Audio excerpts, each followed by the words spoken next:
اعوذ باللہ من الشیطان الرجیم بسم اللہ الرحمن الرحیم الحمدللہ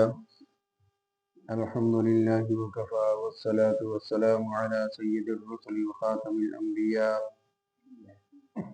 اما بعد فاعوذ باللہ من الشیطان الرجیم بسم اللہ الرحمن الرحیم ترى كثيرا منهم يتولون الذين كفروا آپ ان میں بہت آدمی دیکھیں گے کہ کافروں سے دوستی کرتے ہیں لبئس ما قدمت لهم انفسهم ان سخط اللہ علیہم جو کام انہوں نے آگے کے لیے کیا ہے وہ بے شک برا ہے کہ اللہ تعالیٰ ان پر ناخوش ہوا وفی العذاب هم خالدون اور یہ لوگ عذاب میں دائم رہیں گے یعنی ہمیشہ رہیں گے وَلَوْ كَانُوا يُؤْمِنُونَ بِاللَّهِ وَالنَّبِيِّ اور اگر یہ لوگ اللہ پر ایمان رکھتے اور پیغمبر پر وَمَا أُنزِلَ إِلَيْهِ اور اس کتاب پر جو ان کے پاس بھیجی گئی تھی مَتَّخَذُوهُمْ أَوْلِيَاءَ تو ان کو کبھی دوست نہ بناتے وَلَكِنَّ كَثِيرًا مِّنْهُمْ فَاسِقُونَ لیکن ان میں زیادہ لوگ ایمان سے خارج ہی ہیں لَتَجِدَنَّ أَشَدَّ النَّاسِ عَدَاوَةً لِلَّذِينَ آمَنُوا الْيَهُودَ تمام آدمیوں سے زیادہ مسلمانوں سے عداوت رکھنے والے آپ ان یہودیوں کو ہی دیکھیں گے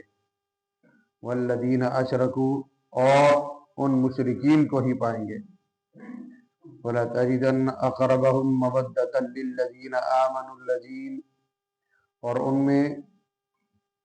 مسلمانوں کے ساتھ دوستی رکھنے کے قریب تر ان لوگوں کو پائیں گے جو قالوا انا نصارى اپنے آپ کو نصارہ کہتے ہیں ذلك بأن منهم قسيسين ورهبانا یہ اس سبب سے ہے کہ ان میں بہت سے علم دوست عالم ہیں وَأَنَّهُمْ لَا يَسْتَكْبِرُونَ اور بہت سے تارک دنیا درویش ہیں اور اس سبب سے ہے کہ یہ لوگ متکبر نہیں ہیں صدق اللہ العظیم آج کی زیر درس آیات مبارکہ میں جناب رسول اللہ صلی اللہ علیہ وسلم کے زمانے کے اہل کتاب یہود و نصارہ کے متعلق اللہ رب العالمین نشاندہی فرما رہے ہیں ان کی خصلت بتلا رہے ہیں کہ بہت سارے لوگ آپ دیکھیں گے کہ جو کافر بھی ہیں اور کافروں سے دوستی بھی رکھتے ہیں گزشتہ آیت میں کسی جگہ پہ ہم نے پڑھا تھا کہ جو یہود و نصارہ سے دوستی رکھے گا وہ انہی میں سے ہوگا جو ان سے دوستی رکھنا اچھا نہیں ہے درست نہیں ہے جو اسلام کے اور انبیاء علیہ الصلاۃ و تسلیم یعنی ہمارے پیغمبر حضرت محمد کریم صلی اللہ علیہ وسلم کے دشمن ہیں جو ان سے محبت نہیں کرتے وہ ہمارے دوست نہیں ہو سکتے ہم نے اس بات کو مد نظر رکھنا ہے کہ یہود و نصارہ سے ہماری دشمنی اس وجہ سے ہے کہ وہ اللہ اور اس کے رسول کو نہیں مانتے ان سے بغض رکھتے ہیں عداوت رکھتے ہیں دشمنی رکھتے ہیں اس وجہ سے ہم ان کو دوست نہیں بناتے اور ہماری بھی دنیا کے اندر اس معاشرے کے اندر یہ بات ہونی چاہیے باوجود مسلمان ہونے کے کہ جو کافروں سے پنگے بڑھائے کافروں سے تعلق بنائے ہم اس سے تعلق توڑیں اس سے دوستی نہ رکھیں یہ ایک اصول اللہ نے بیان فرما دیا ہے لیکن ہم مسلمان ہونے کے باوجود اس بات کا لحاظ نہیں کرتے ہم ان کی چڑھتی ہوئی پتنگ کی طرف دوڑ رہے ہیں وہ ٹیکنالوجی کی دوڑ میں اڑ رہے ہیں اور ہم بھی ان کے پیچھے پیچھے بھاگ رہے ہیں، ہم نے ان کو اپنا امام بنایا ہوا ہے۔ حالانکہ یہ عظمت باطل دھوکہ ہے، سطوت کافر کچھ بھی نہیں، یہ مٹی کے کھلونے ہیں سارے، یہ کفر کے لشکر، کفر کے جھنڈ کچھ بھی نہیں، یہ سارے مٹی کے کھلونے ہیں۔ ایک دن سب کچھ ختم ہو جانے والا ہے، صرف ایک اللہ کا نام رہے گا۔ اور مدینہ کے اندر بہت سارے ایسے لوگ تھے جو لوگوں کو اس بات پر اکسایا کرتے تھے کہ اسلام مذہب کوئی نہیں۔ جناب رسول اللہ صلی اللہ علیہ وسلم کے متعلق بھی لوگوں کے خیالات اور تاثرات کو تبدیل کیا کرتے تھے، برا بھلا کہا کرتے تھے، اور ان کو نبی نہ ماننے کی ترغیب دیا کرتے تھے، جبکہ ایسا نہیں تھا۔ ان میں کعب بن اشرف تھا جو بڑا شاعر تھا، یہودی تھا، بڑا شاعر تھا، نبی رسول اللہ صلی اللہ علیہ وسلم کی شان میں غلط غلط اشعار کہا کرتا تھا۔ جناب رسول اللہ صلی اللہ علیہ وسلم نے ارشاد فرمایا کہ جو شخص میرے اس دشمن کو قتل کرے گا میں اس کو اپنے ساتھ جنت میں لے کر جاؤں گا، دنیا میں اس کو میں سرٹیفکیٹ دے رہا ہوں جنت۔ اور سامنے بیٹھنے والے ہوں صحابہ اور ایمان کا دعویٰ کرنے والے ہوں اور حضور سے محبت کا سچا دعویٰ کرنے والے ہوں، سچے محب رسول ہوں، اور پھر وہ اس بات کے لیے تیار نہ ہو، ایسا ناممکن ہے۔ ہر شخص اس بات کے لیے تیار ہے کہ یہ کام میں کروں گا، لیکن ان صحابہ میں ایک ایسے صحابی بھی تشریف فرما تھے جو آنکھوں سے نابینا تھے، آنکھوں سے نابینا تھے، وہ ستون کے پیچھے کر کے نا آخر میں بیٹھے ہوئے تھے، وہ وہیں پر سجدے میں گر جاتے ہیں۔ جب یہ بات سنی نا کہ جو شخص اس کو قتل کرے گا کعب بن اشرف کو، میں اس کو جنت کا ٹکٹ دوں گا، سجدے میں گر کے کہتے ہیں اللہ اور تو میں کوئی کر نہیں سکا نہ کر سکتا ہوں، تجھے پتہ ہے میرے پاس آنکھیں نہیں ہیں، کاش مجھے تو نے آنکھیں دی ہوتی تو میں یہ کام کرتا، لیکن میں یہ آنکھوں کا عذر نہیں لے رہا، یہ کام مجھ سے لے لے۔ سجدے سے سر اٹھایا، دل نے تسلی دی کہ بات بن گئی ہے، اللہ نے بات کو مان لیا، قبول کر لیا، اٹھے گھر چل دیے، گھر سے ایک خنجر لے کر آئے اور بغل میں دیا اور چلے گئے، پوچھتے پوچھتے کعب بن اشرف کے گھر، اور گئے بھی رات کے وقت۔ رات کو جب وہاں پہنچے تو ایسے لوگ اپنے پاس چوکیدار رکھا کرتے تھے جیسا کہ آج کل، وہ چوکیداروں نے روکا اس کو، پوچھا کہاں جا رہے ہو؟ کہا میں سردار سے ملنے جا رہا ہوں، سردار سے ملنا ہے مجھے۔ لوگوں نے جو چوکیدار کھڑے تھے انہوں نے نبی نہ سمجھ کے چھوڑ دیا، چاہیے یہ مانگنے والا ہے، کوئی ضرورت مند ہے۔ ان کے اس سے پوچھ کے گئے کہ کمرہ اس کا کہاں پر ہے، کس جگہ پر ہے، انہوں نے بتا دیا وہاں پر ہے۔ جب وہاں پہنچے تو اندر سے نا کھیلنے کی آواز، شطرنج کھیل رہا تھا، اس کی آواز آ رہی تھی، وہ باہر کھڑے ہو گئے، کافی دیر تک رات کا کافی حصہ وہیں پر کھڑے انتظار کیا۔ جب کھیل ختم ہوا، کھیل ختم کرتے ہی وہ سو گئے، باہر کوئی نہیں نکلا، کھیلتے کھیلتے سو گئے، اور ان کے خراٹوں کی آواز شروع ہو گئی۔ جتنے بھی کھیلنے والے تھے ان میں صرف ایک بندے کی خراٹوں کی آواز آ رہی تھی، باقی کسی کی نہیں۔ کعب بن اشرف اندر داخل ہوئے، داخل ہوتے ہی جس سے خراٹوں کی آواز آتی تھی نا اسی کو خنجر نکال کے مار دیا، پیٹ میں مارا، نکالا پھر مارا، نکالا پھر مارا۔ اب 3 دفعہ آپ نے خنجر کا وار کیا اور وار کر کے باہر نکل آئے۔ جب وہ ٹھنڈا ہو گیا تو باہر نکل آئے، نکل کر سیڑھیاں چڑھ کر اوپر دیوار کے اوپر چڑھ کے بیٹھ گئے، بھاگے نہیں، گئے نہیں، وہاں انتظار میں بیٹھ گئے۔ صبح ہوئی، صبح ہوتے ہی جب دربانوں نے دیکھا کہ ہمارا سردار قتل ہو گیا ہے، آواز لگا دی کہ لوگوں کا بن اشرف قتل کر دیا گیا ہے، اس کے کفن دفن کا انتظام کر لو۔ وہ دیوار پر اس لیے چڑھ کے بیٹھے کہ شاید میں نے کسی اور کو نہ مار دیا ہو۔ جب تک یقین نہیں آیا تب تک اس کے گھر کا دروازہ نہیں چھوڑا، دیوار سے نہیں اترے۔ اور پھر جب یہ کان میں آواز پڑ گئی کہ وہ قتل ہو گیا تو آپ سیڑھیوں سے نیچے نہیں اترے، اوپر سے ہی چھلانگ لگا دی نیچے۔ جہاں چھلانگ لگائی وہاں نیچے کھڈا تھا، اس کھڈے میں گرے، آپ کی ٹانگ ٹوٹ گئی۔ نظر نہیں آتا تھا، ابھی نابینا تھے، چھلانگا لگائی، آگے نہیں دیکھا کیا ہے۔ صحابہ آگے نہیں دیکھا کرتے تھے کیا ہونے والا ہے، ہمارے ساتھ کیا ہوگا۔ ایسا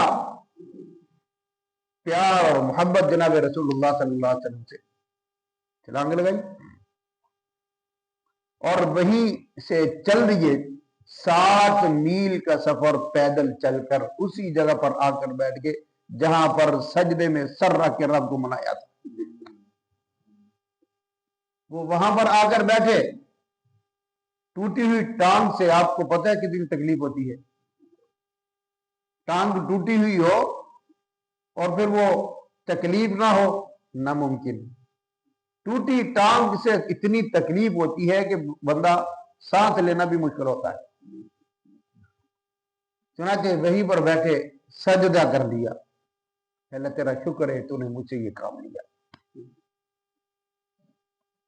اتنے میں حضرت جبرائیل علیہ السلام تشریف لے آئے۔ جناب رسول اللہ صلی اللہ علیہ وسلم کو آ کر خوشخبری دی، یا رسول اللہ صلی اللہ علیہ وسلم مبارک ہو۔ جبرائیل کس چیز کی؟ کہا آپ کا سب سے بڑا شاعر دشمن کعب بن اشرف کو قتل کر دیا گیا ہے۔ حضور نے پوچھا جبرائیل یہ کام کس نے کیا ہے، یہ کس نے قتل کیا ہے؟ حضرت جبرائیل نے فرمایا وہ پیچھے بیٹھا نابینا عبداللہ ابن عتیق ہے، اللہ نے یہ کام اس سے لیا ہے۔ حضور نے آواز لگائی عبداللہ ابن عتیق آگے آ جاؤ۔ وہ گھسٹتے ہوئے، یعنی گھسٹتے ہوئے حضور کے قدموں میں آ کے بیٹھ گئے، آ کر اپنا سر رکھ دیا حضور کے قدموں میں، چوما۔ حضور نے ارشاد فرمایا عبداللہ اللہ نے تجھے سلام بھی دیا ہے اور جنت کا ٹکٹ بھی دیا۔ آنکھوں والو، حضور سے محبت کرنے کا دعویٰ کرنے والو، یہ نبینے سے سبق سیکھ لو۔ آنکھوں والے ابھی پیچھے رہ گئے، جذبہ سب کے اندر موجود تھا، لیکن آج نمبر لے گیا نبینا۔ میرے رب نے کسی کو پسے پش نہیں ڈالا، ان نبینوں کی تو قدر اللہ نے سمجھی تھی اور سمجھائی ہے امت کو۔ ایک اور عبداللہ ابن مکتوم ہے، آنکھوں سے نابینا ہے، دین سیکھنے کے لیے آئے۔ حضور بہت سارے بڑے بڑے سرداروں کو سکھا رہے تھے، دین سمجھا رہے تھے، ترغیب دے رہے تھے اسلام کی۔ انہوں نے آ کر یوں کہا یا رسول اللہ مجھے دین سکھاؤ، مجھے بھی دین سکھاؤ، مجھے بھی دین سکھاؤ۔ 2-3 دفعہ ایسے کہہ دیا۔ آپ نے اپنے پیشانی پر تیور دکھائے جو غصے کے ہوتے ہیں، جیسے کوئی بندہ بات کر رہا ہو، کوئی نیا بندہ آ کر یا پاس بیٹھا بندہ آ کر ایک ہی بات کی رٹ لگا دے، میرے نہیں توجہ کر دیں۔ بڑے لوگ تعلقات میں بڑے بڑے لوگوں کی طرف آپ توجہ کرتے ہیں، غریبوں کی طرف نہیں دیکھتے، تو انسان کے چہرے پر خم غصہ آ جاتا ہے، یار اس کو پتہ بھی ہے کہ میں مصروف ہوں، فارغ ہو کہ میں تیری بھی بات سن لیتا ہوں۔ معقول بات تو یہی ہوتی ہے، ادب کے خلاف ہے۔ کہ کوئی بات کر رہا ہو درمیان میں آ کے کھڑے ہو جانا اس کی بات سننا شریعت اس بات کی اجازت نہیں دیتی، اور اب درمیان میں اپنی بات رکھ دینا یہ اور بھی اس سے زیادہ برا ہے۔ چنانچہ 3 دفعہ انہوں نے کہا مجھے دین سکھاؤ، حضور نے غصے کا اظہار دکھایا، ابھی غصہ کیا نہیں، فوراً اللہ نے جبرائیل کو بھیجا۔ کتنی جلدی آیا جبرائیل، کتنی سپیڈ سے آیا ہوگا۔ چہرے پر تیور ابھی آئے ہیں تو رب کو فوراً پتہ چلا، جبرائیل کو بھیج دیا، محبوب عبس وتولی ان جاءہ الاعمی وما یدریک لعلہ یزکا، یہ نبینا آپ کے پاس دین سیکھنے کے لیے آیا، آپ نے اپنے چہرے پر غصے کے اظہار دکھا دیے۔ آپ کو ایسا نہیں کرنا چاہیے، یہ اسلام نہیں لائیں گے۔ اس غریب کی طرف توجہ کرتے جناب رسول اللہ صلی اللہ علیہ وسلم نے پھر اس کے بعد یہ عادت بنا لی کہ جب بھی عبداللہ ابن مکتوم آتے آپ کھڑے ہو کر استقبال کیا کرتے تھے۔ صحابہ پوچھتے یا رسول اللہ آپ ان کا اس طرح استقبال کیوں کرتے ہیں؟ حضور نے فرمایا کہ اس کی وجہ سے رب نے مجھے ڈانٹا ہے،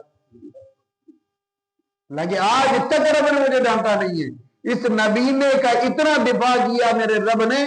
اتنا دفاع کیا کہ پیغمبر کو بھی اس بات کی اجازت نہ دی گئی کہ آپ ان سے منہ نہ موڑا کریں، ان سے پیار کیا کریں، یہ آپ پر تو جان نچھاور کرنے والے۔ پھر جب بھی آپ کسی غزوے میں تشریف لے جاتے تو مدینے کا والی عبداللہ ابن مکتوم کو بنا کے جایا کرتے تھے، اور پھر مصلی پر انہی کو کھڑا کیا کرتے تھے کہ میرے بعد نماز آپ نے پڑھانی۔ کیا مقام ہوگا اس نبینے کا۔ یہ دوسرا نبینا ہے جس نے یہودی کعب بن اشرف کو، بڑے شاعر کو قتل کیا اور دنیا میں جنت کا سرٹیفکیٹ لے لیا۔ آج کتنے گستاخ دنیا کے اندر موجود ہیں، قانون بھی کوئی حرکت میں نہیں ہے، ہماری ایمانی جذبات بھی حرکت میں نہیں ہے، ہم تس سے مس نہیں ہوتے، اور پھر ہم انہی کے ساتھ، انہی کی شکلیں، انہی کے ساتھ تجارت، انہی کے ساتھ لین دین، انہی کی عادتیں، ان کی خوبیاں سمجھ کر اپنے اندر اپنی اولاد کی طرف کنورٹ کر رہے ہیں، منتقل کر رہے ہیں کہ جی فلاں کا لباس ایسا، فلاں کے بال ایسے، فلاں کا وضاقت ایسی، فلاں کا کاروبار ایسا۔ انہی سے ہم مرعوب ہو چکے ہیں، انہی کے دل دادا ہیں، انہی کی صفات بیان کرتے ہیں، حالانکہ جب ہمارے پاس سب کچھ ہے تو ہم اپنے اچھے اخلاق، اچھے مذہب، اچھے دین کو چھوڑ کر دوسروں کے مذہب اور دوسروں کی عادتوں کو قبول کرتے۔ پتہ چلا من تشبہ بقوم فہو منہ، جو جس سے محبت کرے گا اسی سے اٹھایا جائے گا۔ وجہ کہتا کہ ہم یہودی اور نصرانی لگے اور کہیں مسلمان، تو اللہ کے نبی تو یوں کہہ رہے ہیں کہ جو جس سے محبت کرے گا، جن کی مشابہت رکھے گا، جن جیسا بننے کی کوشش کرے گا، قیامت والے انہی میں سے ہوگا۔ آج کی زیر درس آیات مبارکہ میں اللہ رب العالمین یہی ارشاد فرما رہے ہیں مدینہ کی یہودیوں کو۔ اب دیکھیں ان کو کہ یہ کافر اور کافروں سے دوستی اچھی نہیں ہے، یہ بہت بری چیز ہے۔ لبئس ما قدمت لہم انفسہم، یہ اس وجہ سے کہ جو یہ کام کر رہے ہیں، اپنے ہاتھوں سے آگے بھیج رہے ہیں، یہ ان کے لیے درست نہیں ہے۔ ان کی اس حرکت کی وجہ سے ان سخط اللہ علیہم، اللہ ان سے ناخوش ہے، اللہ کے ان پر غضب ہے، اللہ ان سے خوش نہیں ہے۔ اور یہ ایسے لوگ ہیں وہ فی العذاب خالدون، یہ ہمیشہ ہمیشہ جہنم کے اندر رہیں گے، عذاب کے اندر رہیں گے۔ اور اگر یہ لوگ ایمان لے آتے اللہ پر اور اللہ کے رسول پر اور بھیجی ہوئی کتاب پر یعنی قرآن مجید پر، تو پھر ان کے ساتھ ایسا سلوک نہ ہوتا، بلکہ اللہ رب العالمین ان کو پروٹوکول کے ساتھ جنت میں داخلہ نصیب فرماتے۔ مَتَّخَذُوهُمْ أَوْلِيَاءَ وَلَكِنَّ كَثِيرًا مِّنْهُمْ فَاسِقُونَ، یہ سارے کے سارے لوگ دین سے خارج ہیں، ایمان سے خارج ہیں، ان کا اسلام کے ساتھ، مذہب کے ساتھ، حضور کے ساتھ کوئی تعلق نہیں ہے۔ یہ سارے کے سارے جو مسلمانوں سے، اللہ کی کتابوں سے، اللہ کے نبیوں سے اور رسولوں سے نفرت رکھتے ہیں، سارے کے سارے مذہب اور دین سے خارج ہیں۔